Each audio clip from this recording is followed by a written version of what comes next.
Appreciate that. So obviously we're here for the worst kind of tragedy we've seen across the country, and we hoped and prayed it would never come to Oakland County, but it has. It's visited itself on our community, and certainly the first thoughts are prayers for the families and loved ones and friends that have been impacted by this unspeakable and unforgivable event. I'd like to speak in general about school safety. You know, the one upside is that our community, Oakland County specifically, has prepared, I think, as well as any community in the nation. So the first point I'd like to make is sharing information. If you hear or see something, you've got to say something, whether it's okay to say or whether it's calling us directly or anonymously through a variety of methodologies. We need to know what you see and hear in case there's some credible information there. Just in this past week, we've intervened in 3 different events. They were deemed not to be credible, but we check every one of those out. And so it's critically important people understand that's not a burden to us. It's something we want you to do. Call us if there's anybody talking about things, posting about things, writing, anything. You need to let authorities know so there can be intervention. The first line of prevention is open communication. We're also hearing that there were rumors that somebody had heard or said something or knew something in advance.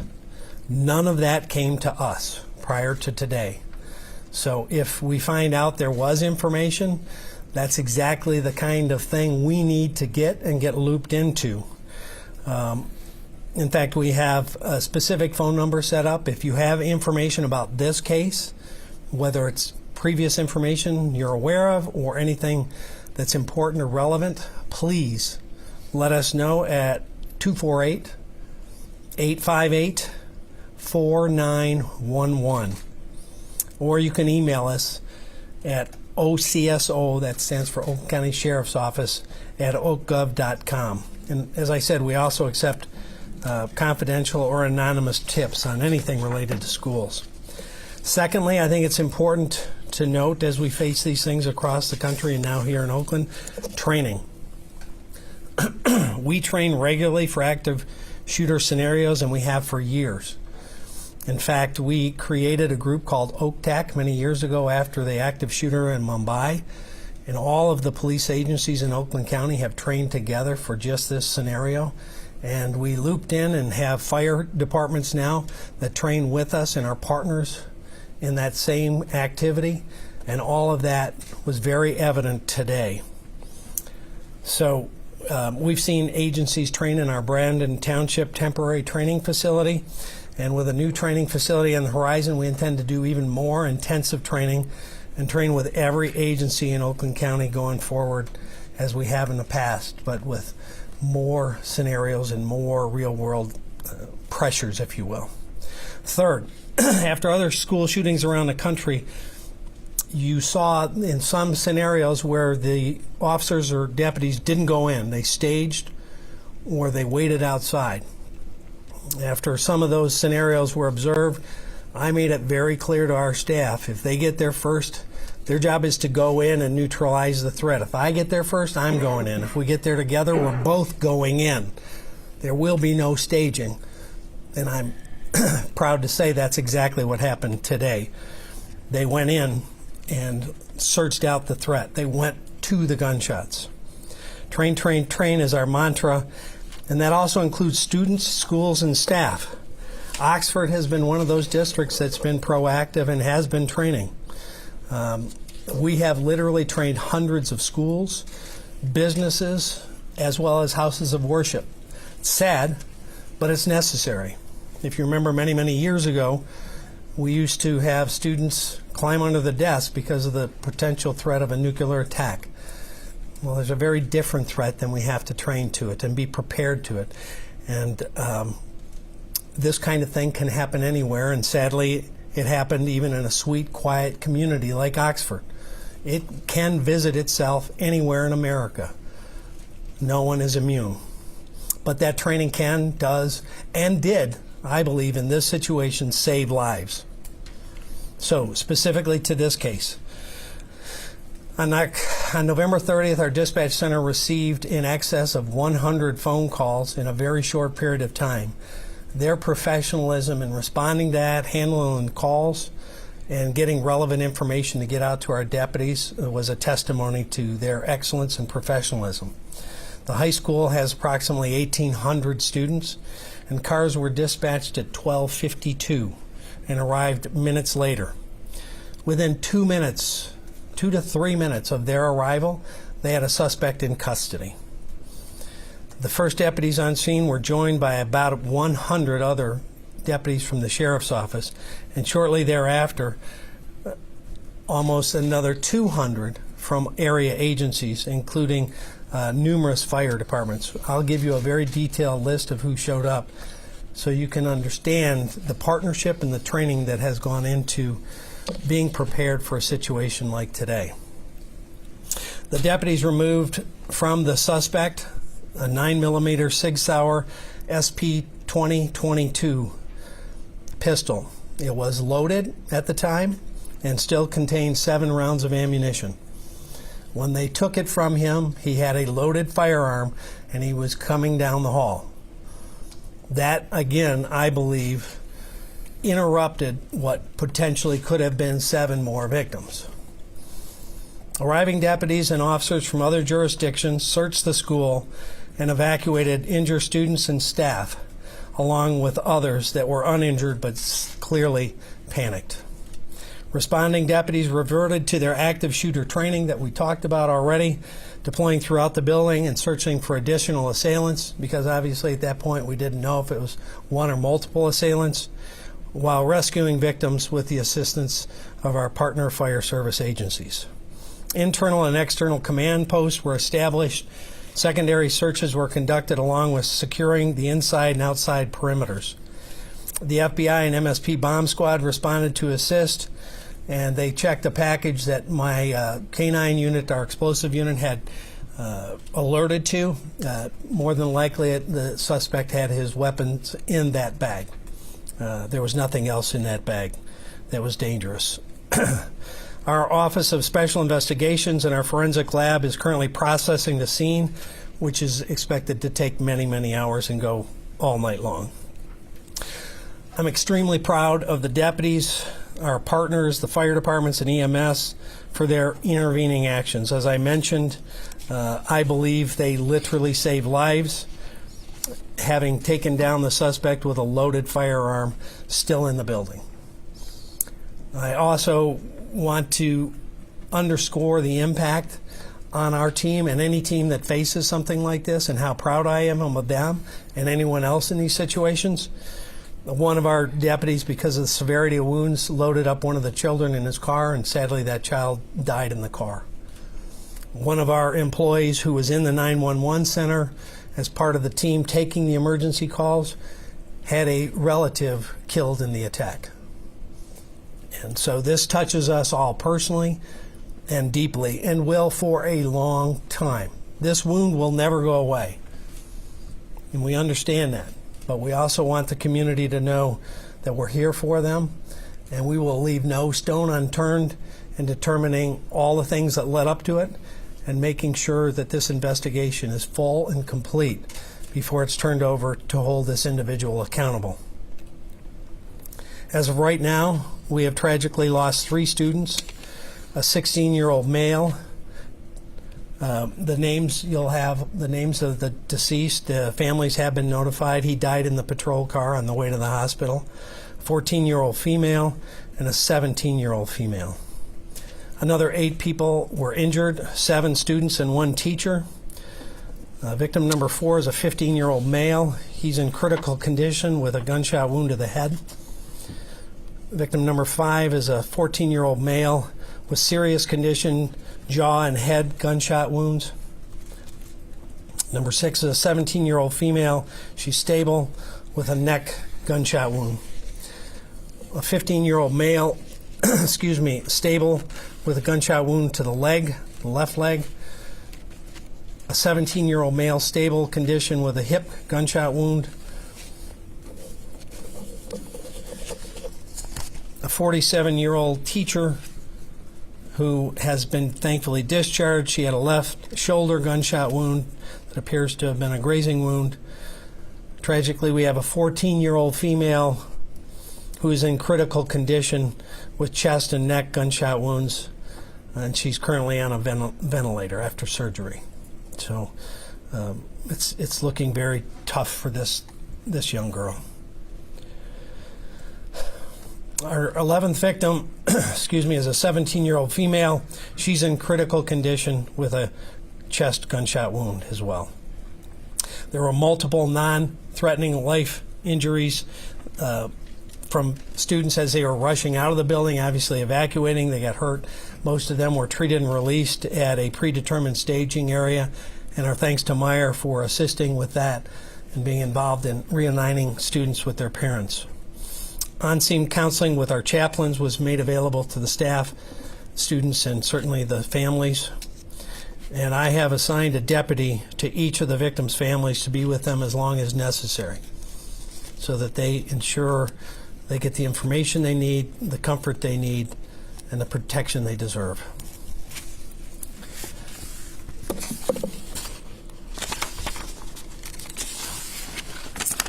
As I mentioned, we have the suspect in custody. He's a 15-year-old male sophomore, a resident of Oxford Village. He was not injured, and he's currently lodged at Children's Village on campus here on homicide and attempt homicide with the approval of the on-duty probate court referee.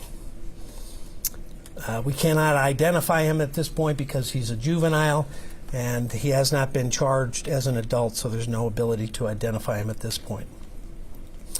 With his parents present, he declined to speak, and they have hired an attorney, so there is no conversation that's going on and no cooperation at that level. Preliminary investigation revealed that the weapon used in this shooting was purchased on November 26th, 4 days ago, by the boy's father. The gun had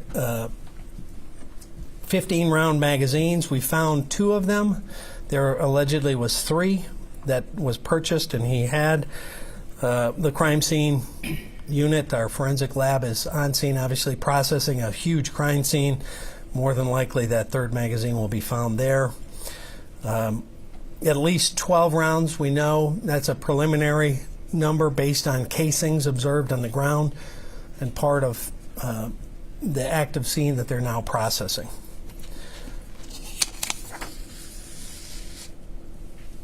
So there's a lot of stuff that we've seen on social media and different chatter and different rumors. I would just caution people to not spread stuff unless it comes from us, because some of the stuff we've seen has absolutely no connection or relevance to this case, and it's hurtful to the community and the families that see some of that. So let's try to be respectful of that, and we'll release as much information as we can, as soon as we can, that won't jeopardize any potential prosecution. I'm joined by a specialist that was from McLaren, Oakland. She can answer, I'm sorry, I don't know your name? Dr. Gardner. Can answer any questions as it relates to medical issues or conditions. Congresswoman Slavkin and County Executive Coulter have joined us and have been super supportive of our efforts today, and thank you for being here. So with that, I guess I'll throw it open to questions, and I'll answer what I can, but frustrating to you, I'm sure. We're not going to completely divulge our case because it's an ongoing case. Can you tell us anything about what you found at his house? I don't think they've done an inventory of that. A search warrant was executed at the suspect's home. I know that we have seized a phone, and we're in the process of examining whatever it was seized. Were there any threats made by this young man prior to the incidents that led that maybe this would happen? There was nothing that came to us about prior concerns or threats, and that's part of the investigation, that we have hundreds of people working. Is this his first year attending Oxford High? Did he go to a different school before? I know kids were out due to COVID last year. He's a sophomore. I honestly don't have the answer whether he was there as a freshman. We can try to run that down for you. Did the suspect surrender to officers as they approached him, or how did they apprehend him? As they were coming down the hall, they saw him, and he put his hands up, and they took a gun and took him into custody. Did he say anything? No. Do you have any indication why the father bought a gun 4 days ago? As I said, they're not talking to us. Sheriff, you mentioned a social media post. There appears to be one that we've seen that appears to come from the suspect with a picture of a gun posted. Can you tell us about that at all? It's my understanding, again, that this was a recent weapon purchase, that he had been shooting with it and had posted pictures of a target and the weapon. That's all part of what's being looked at. We're going to do a deep dive on the social media and all the activities of this young man. But the gun that you did describe appears to be the same weapon that was... It does appear to be so, yes. Did the shooting start in a classroom and spill out into the hallway, or was the student in class, or did he just... The problem for us is we can't be too specific on that because they're just now getting into processing. So, we'll learn more as they process the scene of where maybe it started. We also have a tremendous amount of video footage that will be in the school.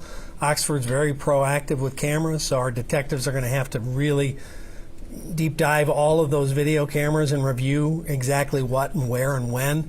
The only information I had is that he came out of a bathroom with the weapon, and I don't know where he went first. So, Hey, Sheriff, just to be clear, on the social media, just once more, some students have said that they had seen some threats on social media, and some had reported those to authorities.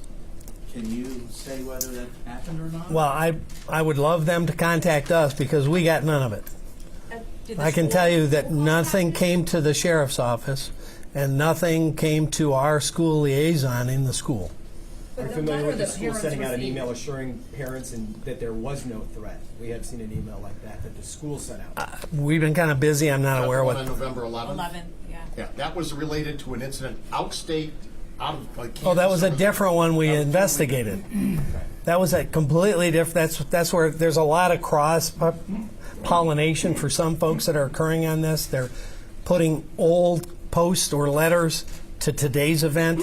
There was one with a deer head, had nothing to do with today. There's all sorts of. That's why I'm saying, please ask us, because a lot of these that turned out to be nothing. It was actually in a different school, had nothing to do with Oxford, and we were able to determine that. And they sent out the letter and said there's no threat. Did they say there would be tried as an Whoop! adult? I got too many. Say that. There's a lot of people who have been telling us this boy, this 15-year-old, was bullied. Is there anything to lead you to believe that he was having trouble at school, any disciplinary action, anything before today? We don't have anything on that. Again, we have no contact with that young man, have had nothing to suggest there's been disciplinary or problems with him at the school. So that's part of our investigation to determine what happened prior to this event, and if some signs were missed, how were they missed and why. Sheriff, you mentioned that you have had no contact with this individual. Can you say if any law enforcement, whether it be Oxford Police, have been to the suspect's home? I'm not aware any law enforcement agency had any contact or any information that he was a concern or threat. We have not been told that by any agency. Now, social media says different things, but that's part of the investigation. At this juncture, has the department or any other authorities received any credible tips in terms of motive or possible warning signs? Nothing at the moment, no. And he hasn't spoken, and obviously that's the best place to get motive. But he is under a lawyer with his parents' refusal to allow him to talk to us. What about the victims? Were they targeted? That charging decision, once we, so I'll back up a little bit. Once we complete the totality of our investigation and wrap up every loose end, that will be presented to the prosecutor for charging determination. Sheriff, what about the victims? Were they targeted? Was it just totally random? That will be part of the investigation. Again, we don't know where he went first or why. He didn't tell us, and so we're going to have hundreds and hundreds of hours reviewing the videos of the school to look at his movements, to see if there's any pattern to it or if there's any past history to it. That's all stuff we've got to look into. You mentioned he came out of a bathroom. There are no metal detectors. Sorry? You mentioned he came out of a bathroom. He came out. I believe he didn't come out firing. He came out with a handgun. Was that seen on surveillance video? Or Yes. Someone, okay. Was the suspect trying to get into classrooms where students are barricaded by pretending to be an officer? We're told that that's the case. We've obviously got literally thousands of interviews to do. They were in lockdown. That goes to the training. The school district had been trained. The students and teachers had been trained. Going in a lockdown and how you go into lockdown is critically important. One of the things that we brought back to our agency after I got a very detailed debrief on Parkland was what you call the safe portion of a classroom when they're in lockdown that can't be seen. And those kinds of things were all stuff that we taught different school districts. They went into lockdown. I know they barricaded doors. In terms of whether he was doing that, that will be part of what we have to investigate. How brave were those students? Well, I think everybody was brave in this situation, and they reacted with the training and with the wherewithal that I think saved lives. Tragically, we've had lost lives, and we had people very seriously hurt. But again, had there not been intervention by our deputies with 7 rounds in the weapon and the students and teachers locking themselves down and barricading doors, we might be, if it's possible, in a worse situation. Do we expect an arraignment as early as tomorrow? It's hard to say. We've got to get enough of the basics done before the prosecutor can make an informed charging decision. What are the chances the parents could face any charges? That will all be up to the prosecutor. Ultimately, we're going to present everything, how it played out, and whatever applicable thing I presume they'll charge, we certainly want it charged. Do you have an anticipated timeline for when the investigation might be complete? I can't even guess. I don't know what they're going to find in the school. I mean, it's going to take a tremendous amount of work to go through the school evidentiary, our forensic, and our crime lab, and it's going to take hundreds of hours to go through videos. And then we have to individually interview everyone that was in the school. So you can kind of see the Herculean task that is ahead to get it done right. What is important for the students and the families to do going forward? Because this is traumatic for all of them. What do you want families and students to be focusing on and doing as they're not in school and trying to process what just happened?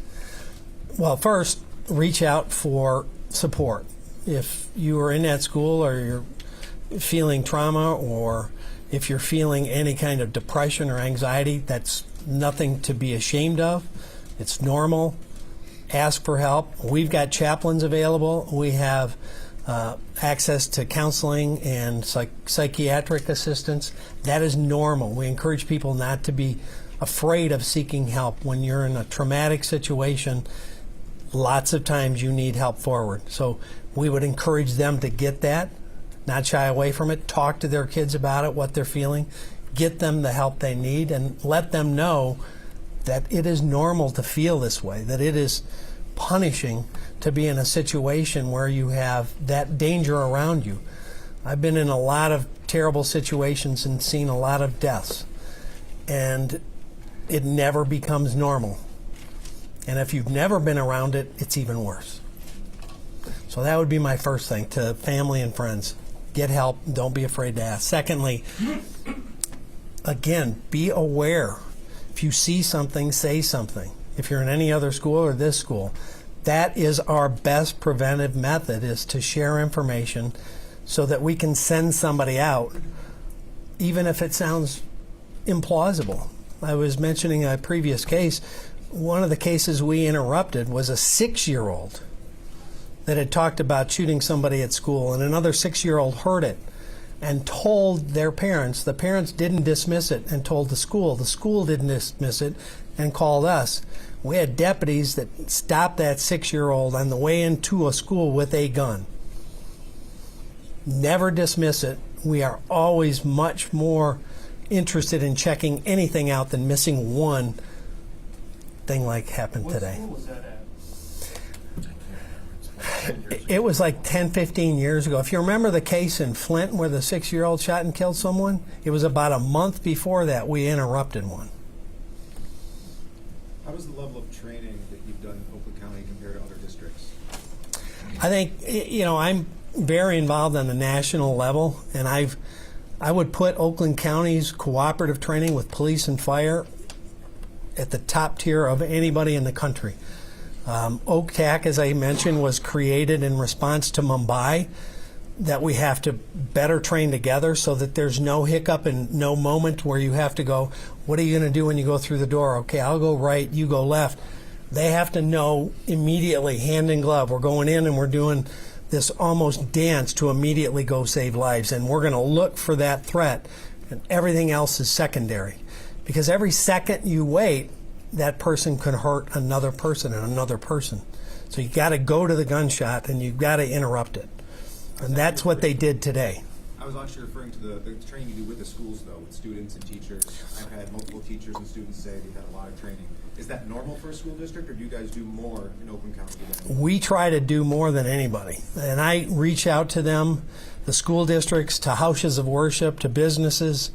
I've even done 2 or 3 at one of the local TV stations, because we believe that training helps you better prepare for the unimaginable. And the other thing I'll say this is, we don't want people to be paranoid or frozen with fear. We want them to be prepared and situationally aware. So what I tell people is, like, when you go into a theater, when you sit down, look to see where exits are other than the one you came in. Not just for an active shooter in a theater, which we've seen around the country, but what if there's a fire? What if there's a tornado? What if there's anything? How do you get out? Where do you go? Situationally aware. And training in businesses or in schools gets people better prepared. What if something happens? Where do I go? What do I do? And how do we react? How do you barricade a door? Is this the best room to go to? If you're a teacher with kindergartners, you probably can't run.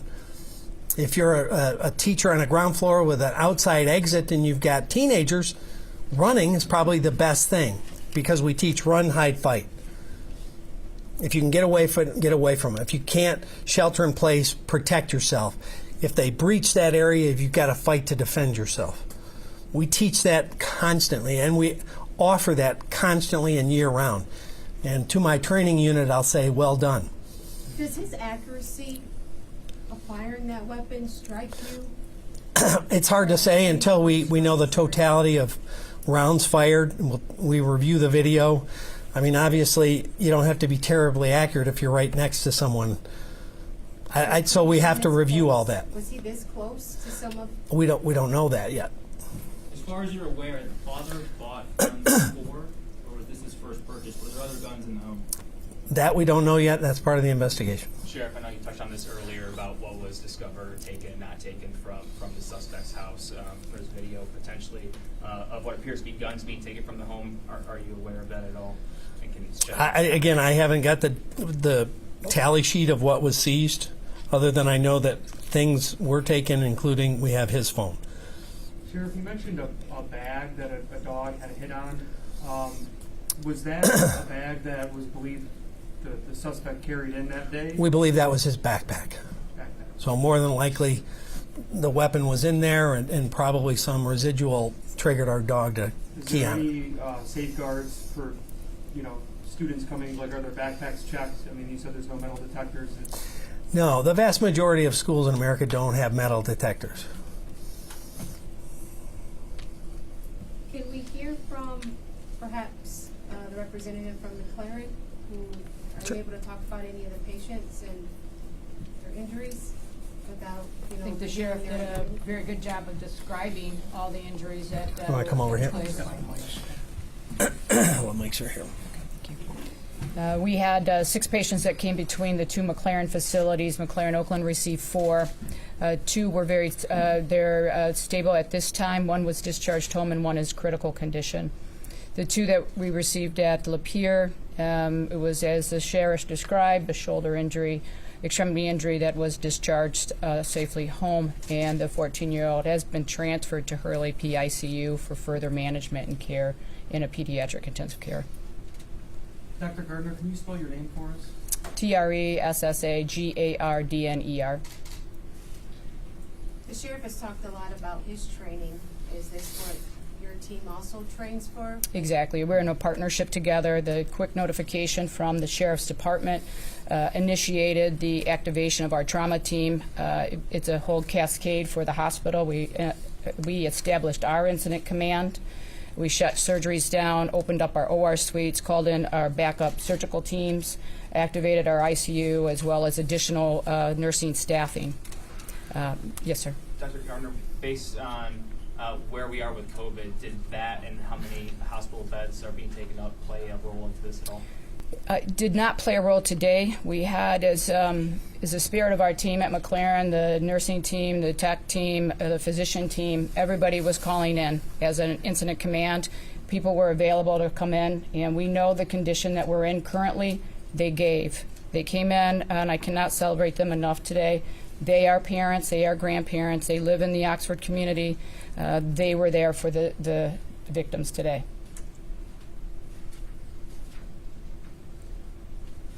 Anything else anyone would like to share that we haven't already asked? We obviously appreciate your time. Any leads on a motive?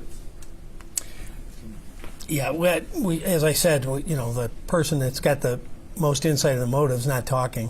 So if we find anything in any of the evidence that we've seized, whether it be a phone dump or any evidence that was seized from the home, obviously that leads towards motive, that will be something we're very much looking for, since we're not getting. So to clarify, you guys have hit the suspect's phone and you're searching it for evidence. Yeah, we have a search warrant for both the home and evidence related to this, and certainly that's going to be deep dive our computer crimes unit. The luxury that we have is we have some amazing talent in-house, our computer crimes unit, our forensic, our crime lab. So many different folks are trained and stepped up right now. Can I add just one thing? Yeah. Sheriff, Yeah, if you yeah. don't mind? Yeah. Thank you. Dave Coulter, Oakland County Executive. First of all, I just want to, I want to say that the residents of this county and this state can be proud of the job that our first responders, starting with our Sheriff's Department, did today. The work that they did was outstanding. And I can't congratulate them and thank them enough on a really, really difficult day. Today, 3 precious teenagers have been taken from us, and another 7 students and a teacher were wounded. But in a larger sense, there are no unwounded students or staff today. Everybody in the Oxford community, the Oakland County, and frankly the United States has been impacted by this tragedy. Tragedies like this rip away at our security. And a security and a peace that should be rightfully ours in a place like a school. So tonight, I want to first of all say we mourn the senseless loss of life that happened in our county today, the heartbreaking trauma for the 11 families who have been directly affected, and the all too common grief that we've experienced that has befallen our country and right here in Oakland County. I do want to add that the suspect is in Children's Village. For those of you who don't know, that's our juvenile detention facility, so that's separate from the jail. It's actually under Health and Human Services. He's on a suicide watch tonight, so we're checking on him every 15 minutes in a special cell to make sure that there's no self-injury to him. We've operated our emergency operations center all day in support of the lead department, which is the Sheriff's Department, but we've had people from the Health Department, the Michigan State Police, Public Information, ISD, Oakland County Schools. One of the things they've done is help to coordinate what's really going to be a massive effort of offering grief counseling to the students, because there are so many students there and there's only so many grief counselors available, so they've been doing a great job of coordinating those folks as well. So this was a partnership effort on a very tragic and sad day in Oakland County, and our hearts obviously go out to the families, but I want to make sure I also recognize and thank the sheriff and his team for just an absolutely outstanding job today. Thank you. Can I just say one thing? Hi, everyone. Representative Alyssa Slotkin. I represent Oxford, Northern Oakland County, along with other areas in the state. And it's just obviously a deeply dark day in Michigan's history. The trend that we've seen all over the country has come to us. We had all hoped that it would not. And it has a special meaning because it's kids. And we all know what it's like to have kids, and we know that it's absolutely a nightmare for those parents who lost children and for all the parents who were fearing for their kids. You heard about 100 911 calls. Those were obviously students and teachers from inside those rooms, terrified, calling our first responders. I think people have asked, what can they do?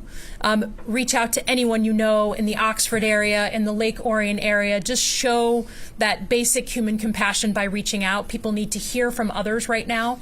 And we know that whatever the circumstances end up being with this young man, that this just highlights the deep need for mental health services that we have in our schools and across the country. And one of the things that sadly I was doing when I was flying back was hearing from all the other members of Congress who have had school shootings in their districts, including Parkland, talking about what we can do to get more resources, what we can do from a federal level, and we're looking into COVID money and whether some of that money that's stuck at the state can be brought in to help with mental health services.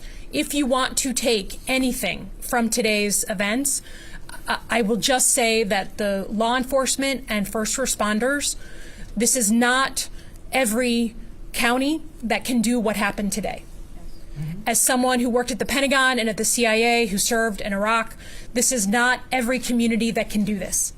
The preparedness that this community had gone through, this law enforcement community, the calm and the training that went on within that school absolutely, I believe, saved lives. And I think we shouldn't take that for granted. I want to just note, on a personal note, this morning my team was asking me to sign off on a recognition for Under Sheriff McCabe, who was on site and in command during the actual incident today. He is retiring in short order, and I was signing off on his recognition from Congress. I want to give him a special shout out, because to be so close to retirement after over 40 years of service and to be handling this kind of incident, obviously we benefited from his wisdom and from his experience today, and I want to thank him personally, in addition to Sheriff Bouchard, who has done so much to prepare us for, unfortunately, these tragic events. So thank you, and take heart that our community is coming together to support this community of Oxford over the long term. Other questions? When can we expect another update from you guys? Really, it's hard to say when the next update was. I think, we wanted to get this as much out as we can, but the more information now as we go a little farther forward, we don't want to jeopardize the case or any details that ultimately will be revealed in court or in any potential prosecution. So it's kind of as needed. Certainly feel free to reach out to us, and we're an open book. We get a hold of you guys a lot at odd hours, and happy to do Zooms and all that stuff. Will you guys be releasing the names of the victims tonight? Yeah. Yes, the deceased, not the injured, because those families have been notified. The press release will come? We have a handout. Okay. And the other thing, again, I want to highlight, the Congresswoman mentioned, the teamwork and partnership that is super, I think, unique. You're going to get the list of that too. We have a list of the agencies, which we're going to hand out to you, of all the different folks that came. And I'm trying to look for it right now. But again, that came after Mumbai and the training and the working together. So this whole list, and then a full other page of agencies. That many agencies came in a relative short order to augment our 100+ deputies that were there, to staff up to well over 300 on-scene personnel to deal with anything that they came across.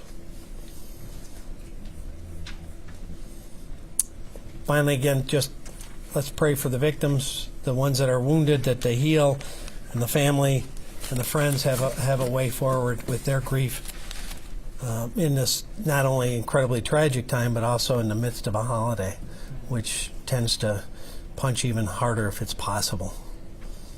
So thank you for coming. The boy who died and the officer had put him in a vehicle, did he try to disarm the shooter?